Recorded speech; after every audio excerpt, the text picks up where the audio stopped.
First of all, good morning, everyone. We'd like to thank our media partners for coming out this morning.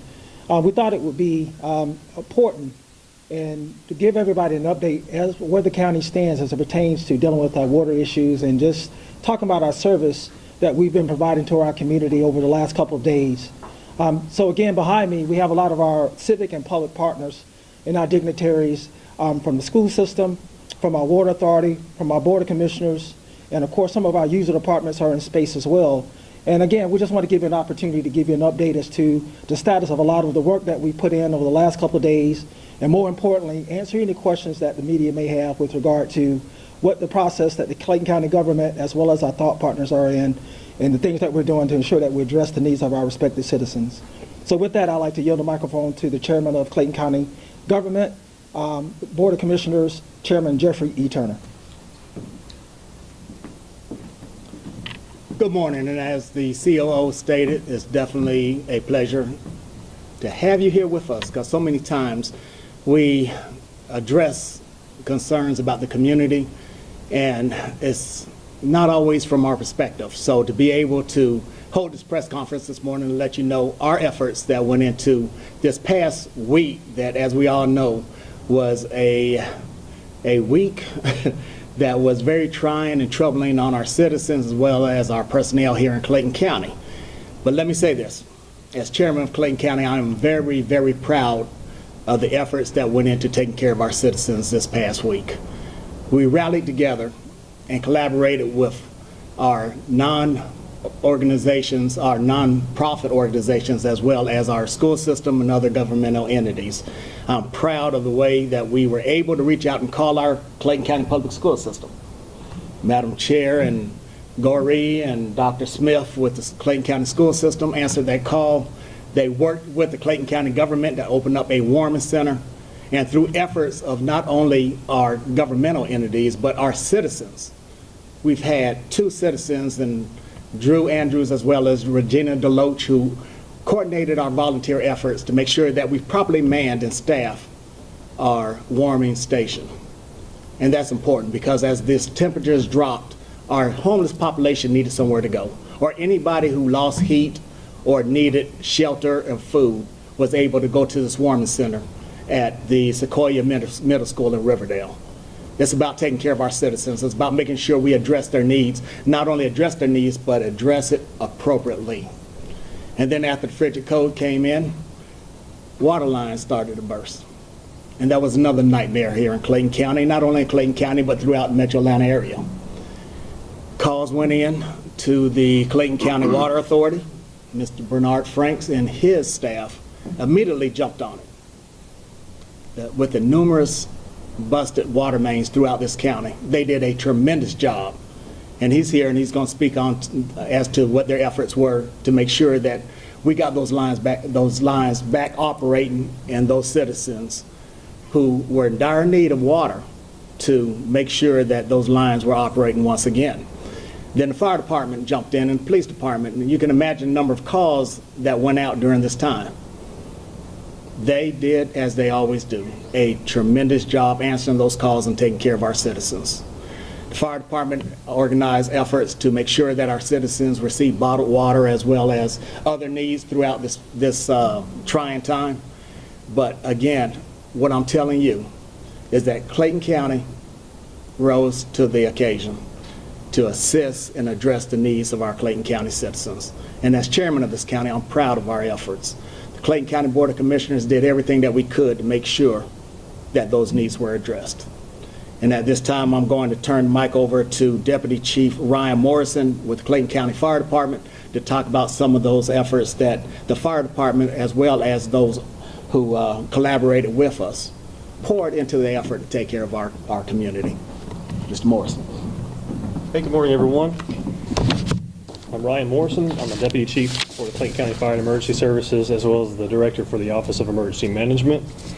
So, as you all know, that we're currently under a state of emergency for our county. This decision was made on Monday. Prior to the event, we kind of knew some things were going to be in place, and we really thank the Clayton County Board of Education for opening up the warming center for our citizens. From the emergency management standpoint, we assembled approximately 120 cots to utilize in the facility. And we help with some of the distribution and moving some of the other resources for that facility. Volunteers over there did a tremendous job. So once Monday rolled around, we had a lot of our preliminary reports from all of our public safety personnel.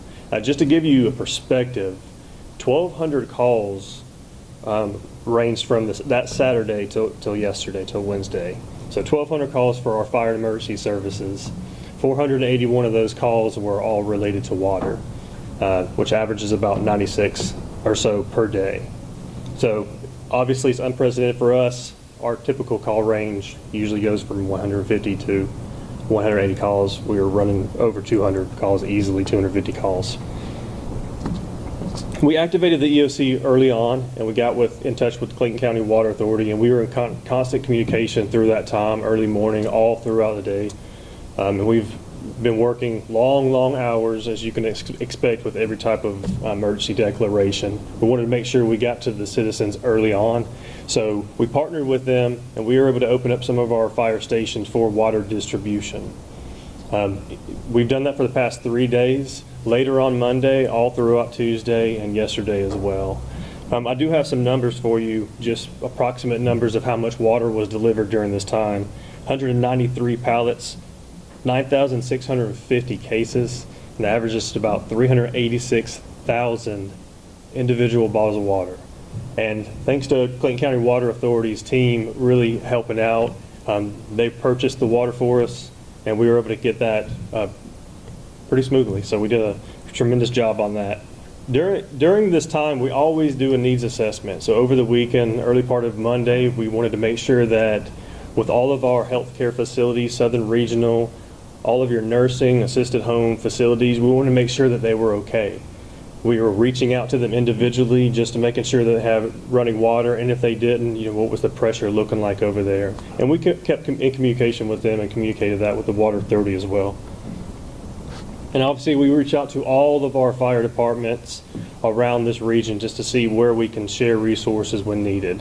That's always a must during cold weather, because you really never know if a pipe busts and things like that. So they did a tremendous job as far as that goes. And I think I definitely wanted to thank the Clayton County Sheriff's Office as well. They provided security for those water distribution sites. We couldn't do it without all of the support from all of our governmental agencies. It's tremendous. And we're also looking at just other things as they roll in. If there's any types of needs, we're communicating with the Georgia Emergency Management Agency as well. So we've been steady through this whole entire process, and we'll continue to work until we get all these issues resolved as best as we can and keep that resiliency level up. Thank you. I'll yield the floor to Director Frank. So we'd like to thank Deputy Chief for giving us an update. Before we move on and yield the microphone to our General Manager of the Water Authority, I also wanted to acknowledge some other dignitaries that's on the stage. We also have from the Board of Education, Ms. Hill and Mr. Christmas with us as well. We also have our Superintendent of Schools, Dr. Anthony Smith, also our Chief of Police, Kevin Roberts. We also have Chief Richards from the Fire and Emergency Agency as well. And of course, last but not least, I certainly want to acknowledge the Board of Commissioners that are also present here. Dr. Commissioner Alika Anderson, as well as Commissioner DeMont Davis. So with that, we'd like to yield the microphone to our General Manager of Water Authority, Mr. Bernard Franks. Good morning. Sure, I'm the star of the show. No. Yeah, well, it is my privilege to actually stand before you this morning, even though the circumstances throughout these few days have been pretty significant for our community and for our customers. We always hold ourselves accountable no matter what, and in this case it was something that was completely out of our control. 4 days of below freezing temperatures all day. So this helps us to see the magnitude and the significance of what it can do to our system, but let alone our customers. Right along with a holiday, and I must say my team has not had a holiday. And many of you, as our customers, even though we're not personally accountable, we apologize. We're sorry for what you've experienced during your holiday and the magnitude of what it's meant for you and your family. We have heard and I have seen everything on Facebook. And I take that stuff personal because I'm not only a part of the Water Authority, I'm a customer, I'm part of the community. Been here all of my life. So these things touch me in a personal way. And I'm so thankful for the unity and the combination that we have together as a team with the members of Clayton County that stand behind me. This is a united effort to take care of our customer and community. And Chief Morrison, Lieutenant Morrison, spoke about what we've been doing in the community when it comes to bottled water. Seeing the news and seeing the things that are happening hits us in a personal way, but I'm here to tell you, and I'm very happy to say, that things have improved so significantly now that at this point we believe, based on our information, that most, if not all, of our customers have water service. Yes, the pressure will be a little lower right now, but it's continuing to increase as we speak.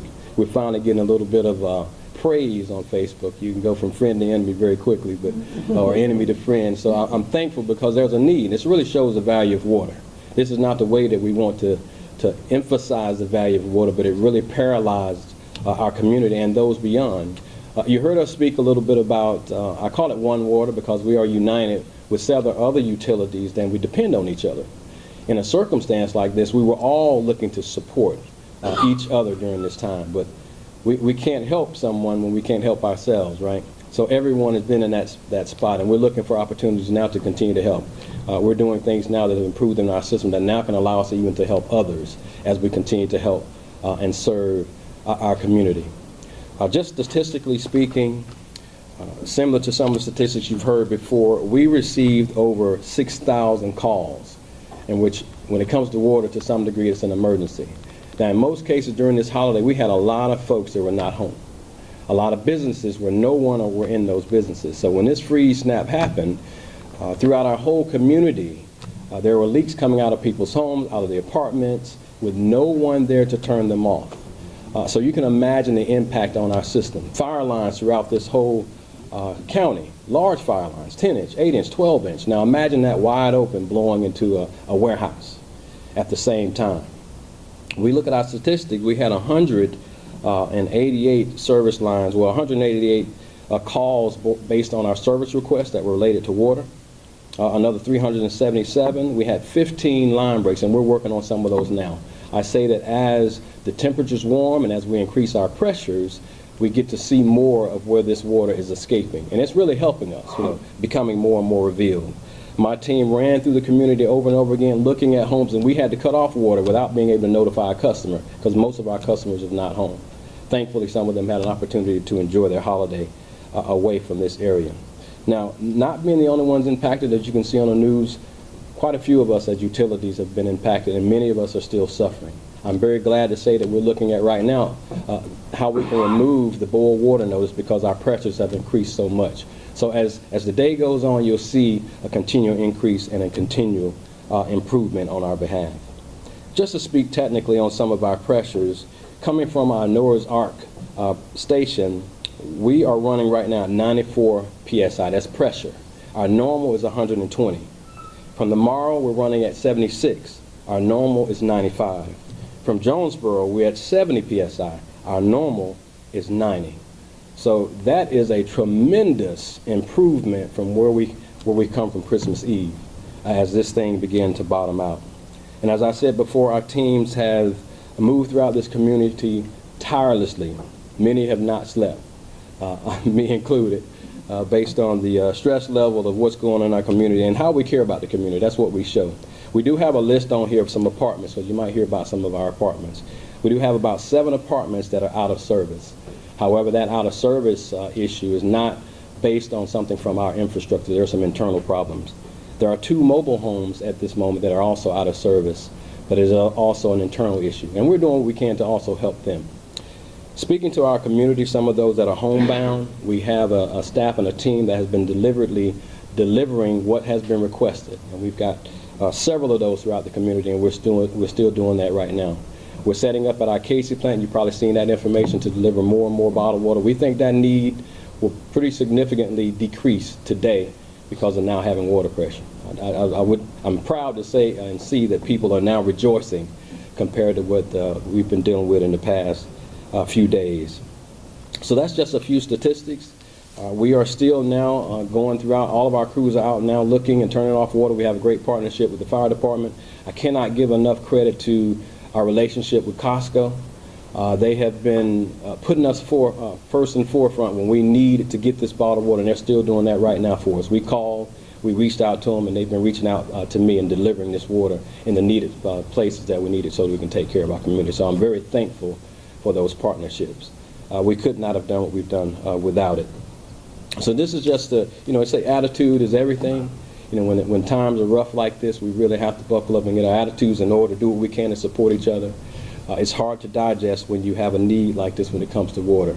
And so it does reach and touch our hearts, and we feel the pain. As I say, I live in the community. I've had my own issues as it relates to water. But those things have also improved, and we're thankful for that. Any other updates? Any questions? Okay. Okay, I'll let the CLO. So clearly, we certainly will get your questions. Want to make another acknowledgement of the big guy in the back, that's Ben Hopkins, that's our Director of Building and Maintenance. So I want to make sure we didn't leave anyone out. Again, our primary role here today. We have one other board member, Victoria Williams. And we have a board member standing in the back, Victoria Williams from the school system. Again, thank you for coming. Again, this is an effort that we're trying to ensure all of our thought partners are being acknowledged, and we're trying to ensure that we provide mediums by which we provide an updates to our community about the status. We recognize that social media platforms are not the only means for which we get information out. We thought it was important that we utilize our TVs and opportunities from a visual standpoint on where we stand on updates within the community. So with that being said, we will certainly open up the floor for a couple of questions. And again, we'll try to ensure that we provide the appropriate person to come back to the microphone to address any questions you may have. So let's start here. Yes, ma'am. Chairman, when you spoke earlier, you were very congratulatory about the efforts, but a lot of residents feel differently. How do you respond to those who say, I've been out since the 23rd, I have children or 7 family members living in the same house, using kitty litter to use the bathroom, things like that. How do you respond to that? Because your tone is a little different from the rest of that just spoke. Yeah, absolutely. So let me say this. On the onset of any disaster or any situation where the citizens are being impacted, number one, we have to know what's going on. We need to know what their needs are. Number two, a lot of times the citizens don't have the information as to what's going on in the background. We're scrambling. We're getting everybody together. We're trying to get resources together to address those citizens in need. But again, it's about communication. That's a two-way street. We need to put out what resources we have, and they need to tell us what they need. And a lot of times those citizens did not communicate that with us. Maybe they didn't know where to go to communicate. So I think we can always do a little better on our part to make sure that we continuously, not only during these type of disasters, but even in times of calm, that we put out the information that if a situation arises, this is where you can go to get help. Because we have numerous resources here in Clayton County. We have numerous organizations, whether nonprofit or for-profit or just county governmental entities, that can help people. We want to help you, but at the same time, if we don't know about it, we really can't help you. But that's part of the problem, because there are citizens that say they reached out on Facebook, they reached out to those different sources, didn't get a reply. There's also those that went to the water distribution after the water was ran out, and they were saying, what should I do? And they're asking us, because we're still standing out there. And many of the personnel had gone inside. So now I'm standing on the side of the road, people are coming up to me, what can I do? And they have nowhere to turn. And the phone numbers were overloaded, and I understand you guys had a lot of demand. So that's not, my question is, how do you consolidate saying, oh, we did a great job, when you have these people that are like, what about me? And I appreciate that, the question, but also think about, and again, you said it best, systems are overloaded. Numerous people were calling. Even though those and I apologize for anybody who did not get the help that they were seeking. But at the same time, we can't just totally focus on those who didn't get it. Think about those hundreds and thousands of people who did get the proper help and the direction they needed to make sure that they took care of themselves and their families. So we're just trying to do our very best. But from what I see, from my lens, the efforts of the people that are behind me and our staff that's out there on the streets did not get any sleep, didn't have a Christmas with their families. They made that sacrifice for the citizens of Clayton County. Thank you. You're welcome. How many of the 7 apartments, do y'all have the names of those apartment complexes and also the 2 trailer parks? We do have that. I did not bring that information with me, but we do have that. Do you know how many people that represents and whether those people can expect some pressure today? The expectation of pressure has a lot to do, and really mostly everything to do with an internal repair, which is out of our control. We would control the valves to help assist. We're doing what we can with that. The number of folks could average to, it could be upwards of 150 or more. And we understand that pain. And I want to speak to the Facebook part. We've got folks staffed to answer those Facebooks, and you just imagine how many of those that we receive, and we're working extremely hard. I have a fantastic team, let alone behind me, but a part of the CCWA family. We've been addressing those as quickly as we can. It would have been our privilege to bring water out to that home if we were indeed aware of that. Again, we can't express how sorry we are because we know that people have suffered. We know that. And we all recognize that here on the stage, on the platform, but the effort was genuine and extreme. We gave it all we could. In fact, we're seeing the results of that. We saw the results of that day by day. I do want to emphasize that our infrastructure is sound. Our water pipes did not freeze, not Clayton County water pipes infrastructure. It was more so on the side of our customers, commercial or residential. Now, we had line breaks because when it comes to cold temperatures or even warm temperatures, the ground moves and causes the lines to move and break, mostly on cast iron or even galvanized lines that we're also indeed replacing. You mentioned earlier that you guys are working to collaborate better so you can share water services moving forward. What are some of those efforts, or do you guys know yet? Well, we're currently already have about 5 or 6 interconnections with others. I won't bring them out. In fact, we support other communities right now with our water. We were not able to do that during this time, and then those that we relied upon were not able to help us because they were in dire need.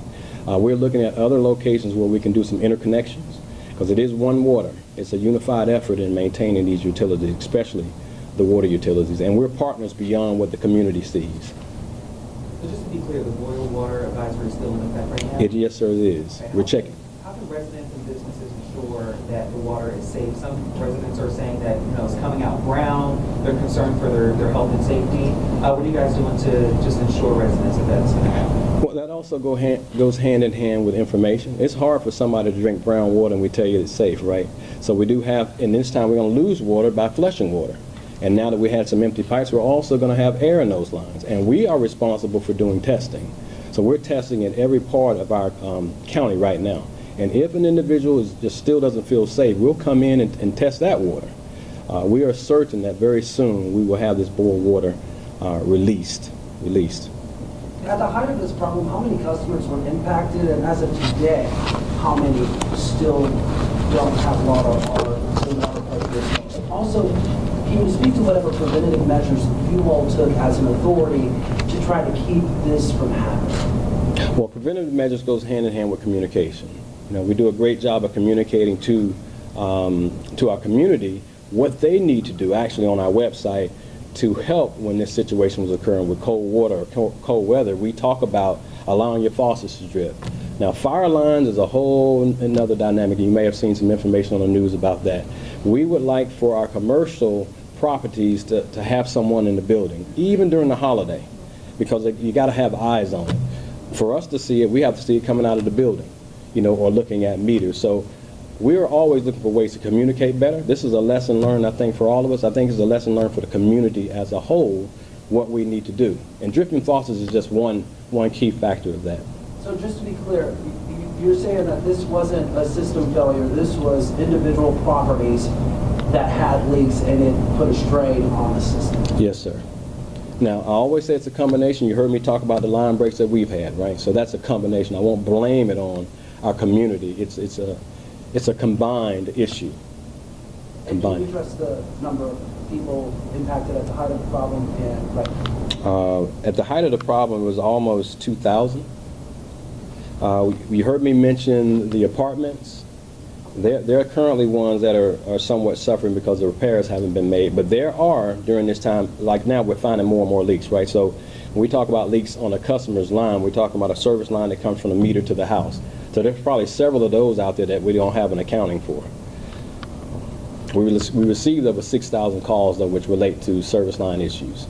If a customer's water is coming out of the tap ground, what actions can they take to make that water more attractive, more drinkable, filter? What would you suggest they do? That's called flushing. We asked them that they flush. They just allow it to run, preferably inside at your largest opening, most times at the bathtub. If that doesn't work, then we have to come out and use a hydrant to flush that whole community. How long should they let it run? 15 minutes. Can you describe why the sediment collects to create that groundwater for us? With any pipe, through the years, there becomes a level of sediment at the bottom of the pipe. That's how it is. So when pressures drop and then they pick back up, they pick that sediment up, and then that travels through the line as a discoloration. More mineral buildup. Can we shift gears just a little bit? This is directed to the fire department. Yesterday, we saw that apartment complex, townhouse community, residents say it took 20 to 30 minutes because of low pressure. Where are we when it comes to fire hydrants, and can you address just a little bit what we saw yesterday morning? Yes, I can, and thank you for the question. The reduced levels of water pressure have presented some challenges for the fire service. In addition to the tremendous call volume that Chief Morrison addressed, the additional challenge has been that low pressure has been available in the hydrants, some hydrants, not all. So the biggest step for us is when dealing with low water pressure is us having the ability to know ahead of time what we need to do and have a pre-plan in place. We do have some measures in place to assist us with continuing to meet the community needs. We have placed a temporary ban on all outdoor burning. We will lift that ban once the water authority has confirmed with us that water pressure levels have been returned to normal operating levels. Additionally, in the fire service industry, it's critical that we collaborate with our neighboring departments, and we have remained in close contact with our mutual aid partners, and we have access to additional resources such as tankers that we may need to call upon at any time, and they have been strategically placed throughout the metro area, and they're available upon immediate request, which we did utilize yesterday. Was this with the Georgia Mutual Aid Group? Yes. In addition to that, our engines are designed to carry hundreds of gallons of water. So when our firefighters arrive on scene, they do have a tank of water that they can utilize to effect life-saving measures immediately, which they were able to do yesterday. We did have to rescue 3 people from an upstairs window yesterday upon arrival. Thankfully, we had the tank of water to assist us in those rescue measures, and those people are now fine. Is there any checks going forward with those hydrants? Will you guys go out and check the pressures of those hydrants to see where you guys are at with the levels? Yes, sir. Every day, we sporadically and randomly check hydrants in different areas to determine what we're dealing with. We remain in contact every day with our neighbors to determine what their level of resources is so that we're prepared. Are they fine now, the hydrant? It depends on the area. We're still scouting the areas and working with the water authority to determine where the pressures have increased. What efforts has the county or the various county agencies made to reach Spanish and Vietnamese speakers in the county? Is that question directed to fire and emergency services specifically? Fire and emergency services, it could be to everybody. I'm going to respectfully defer that question to... You want me to? Okay. Okay, thank you. Well, for the most part, from the Hispanic side of it, we do communicate in Spanish as well. We're having to work on the portion of the Vietnamese speaking community. But everyone is receiving the message when it comes to boil water notice, and mostly everyone has individuals in their home that are checking Facebook and seeing some of our information from the website. So we are steadily improving that as well.